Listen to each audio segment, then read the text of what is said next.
Hey there, quick review on this door and window security bar.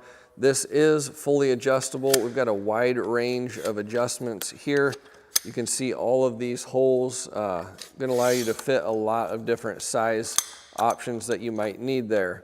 On the end, you've got a Y-shaped piece that will wedge up under a door handle. If you want to use this on a window or patio door, you can also take that off and install a rubber bumper.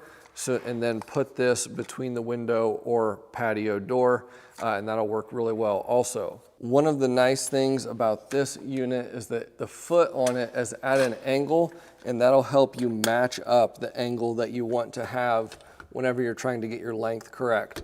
So if you want to keep yourself secure while you're at home or whenever you're away by making sure no one can get in a door, this is an excellent option.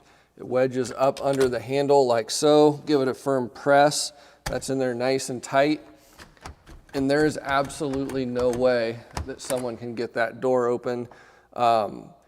Excellent security tool, very basic, works extremely well though. So if you need something like this for a little extra security, this would be a great option.